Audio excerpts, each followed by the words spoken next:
I'm an absolute idiot, YouTube. I stream of conscious narrated this little bit here, and then I totally forgot that since I stream from my PlayStation 4, I have turned off the microphone capturing over my gameplay. And the reason I've done that is in case I want to save a clip from a stream, it won't have stream commentary on top of it. Anyway, this was meant to be a stream of consciousness invasion. It still kind of will be, I guess. It's just post-commentary now instead of live commentary. I wish I had gotten the live commentary. I swear to God.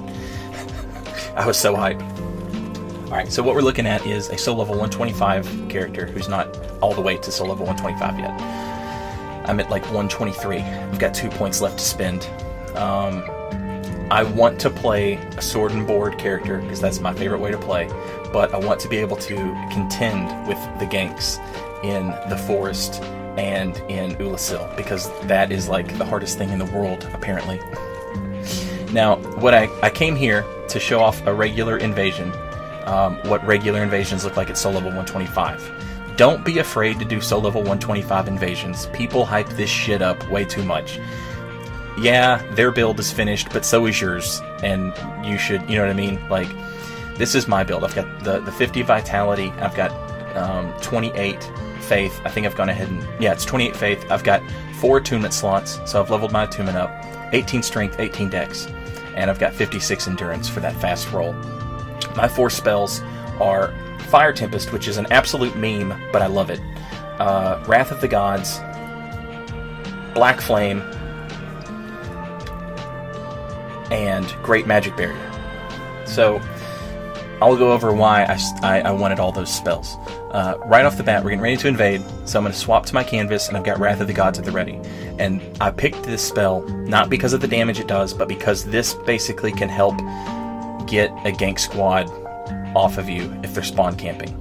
I'm wearing the Wolf Ring as well. I'm going to leave it on a lot of times, but I will swap to the Hornet Ring just to do more damage. My damage with my weapons is not good on this build. Alright, so Great Magic Barrier because we saw a spell go off right off the bat. Now, the Wolf Ring we're going to keep it on. We're not switching to the Hornet Ring. And the reason we're keeping the Wolf Ring on is because we want to poise through spells. Dark magic can break your poise, right? But if you're wearing the Wolf Ring with this armor setup, this is just regular knight armor with the Elite Knight Helm, but you can wear just the regular Knight Helm. It weighs less and has the same poise. I'm content to just poke and trade and trade. That Moonlight Greatsword is not going to do any damage to me at all with Great Magic Barrier on. It will do pitiful, hilarious damage. That's soul level 125 invasions. It's no big deal. It's the same as invading anywhere else. It's not where the big boys play or any goofy shit like that. It's their build's finished, your build's finished. You know what I mean? But you've got more stats to put into your build, right? Not a big deal. Just random invasions. That's what I like. That's what we do. Now, I'm going to talk a little bit about Great Magic Barrier. This is why I like invasions. Great Magic Barrier against that spellcaster just happened to work, okay? But if I had signed up to do duels with that opponent, if me and that opponent were on PSN or something and we're like, hey, let's have a few duels, and I brought Great Magic Barrier to fight that build, what kind of dick would I be? You know what I mean? Like, don't do that.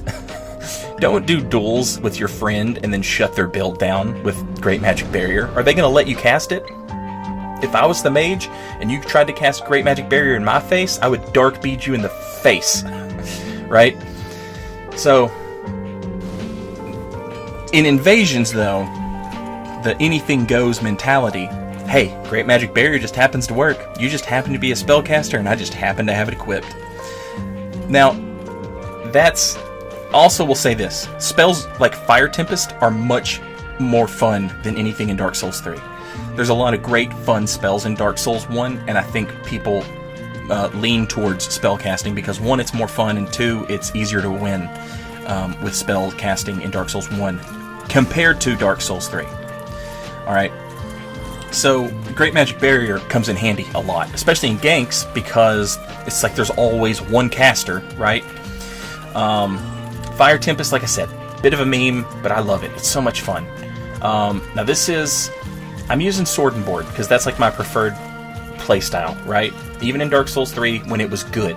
Now, the board part, the straight sword and shield, the shield part is still great in Dark Souls 1. The straight sword, not so much. Baldur's Side Sword is probably one of the better straight swords in the game. But I'm not doing a lot of damage with it because I don't have a lot of dex. So I had to Chaos Infuse mine. So it's decent, but it's not great. I had to pair it with stuff that, like the Baldur's Side Sword is never going to poise break a Giant Mom or a Havel Mom, but Black Flame will. So I've paired it with that. Now you could go with something like the Falchion or the curved sword. What is it? The Gold Tracer. But see, me personally, I would rather like hook someone's anus up to an air pump and then feed them beer and broccoli, and then take the hose from their anus and put it directly over my mouth and breathe that in before I play a Havelmon. That it just disgusts me. There's no creativity to it. It's what everybody runs. It's just bar none the best, and I don't want to play with it. So I want to play with what I like, and I like sword and board. So I've paired it up with miracles, and I've paired it up with pyromancies, and while the straight sword isn't going to poise break anybody, Black Flame will. And while, the straight sword isn't going to, get 3 people off of me, Wrath of the Gods will. So I'm using spells to cover up my straight sword's weakness. Wrath of the Gods, like I said, when I did this invasion right here, I was positive I was going to be spawn camped, because in Ulasil and in the woods, they just camp the spawn points. The gankers just camp the spawn points and just beat you to death. And if there's 4 of them, I don't know what you do against it. If there's 3 of them, the Wolf Ring and Wrath of the Gods can get them away from you long enough for it to work. So that's why I went with Wrath of the Gods. That's why I went with 28 Faith. I've still got some points left. I'm really considering grabbing Sunlight Blade and getting rid of one of my spells. It would probably be Fire Tempest, even though I love it. And so I can slap that Sunlight Blade on there, and then all of a sudden the Baldur's Side Sword AR jumps from 200 physical to 500 some odd split. But it'll actually do some damage. But you can't, I can't rely on it like Oro does his Dark Moonblade Falchion. It's not going to work like that. It's not going to chop, 3 guys down at once. So we spawn in, and we're not being spawn camped, which is great. The reason we're not being spawn camped is because there's 2 invaders up there dealing with 2 password summoned phantoms and the host. And those invaders are now dead. We see Tranquil Walk of Peace in the background. Here's your job as an invader in Dark Souls 1 Remastered. Do not let them camp the spawn point. Do not let them camp the spawn point. You make them chase you. If they can spawn camp, you're never going to get back up, and you're going to need backup. It's the same as in Dark Souls 3. If there's a Dried Finger active, then you've got invader help on the way. So I'm running along the edge of this map, and I'm looking for that ladder. I don't know this map that great yet, but we're getting there. Alright, so I find my way to the ladder, and now we're good. These guys are on me, another invader's going to show up, and he'll be free. He's not going to get spawn camped and killed. I take a few hits, but that's no big deal. We've got the Estus, boom, just like that. Cupcake, the other invader shows up.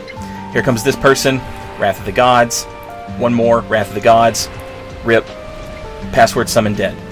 Here comes the second one. I'm going to try and use Fire Tempest, but he wisely climbs back up the ladder. His host, on the other hand, is not a giant pussy, and is going to come back down here. But how much time? Think about these valuable seconds. How much time have we saved that other invader, right? So it's Flip Mom, got a very min-maxed bullshit, cookie cutter build. Get me with the Silver Tracer critical backstab, pretty good.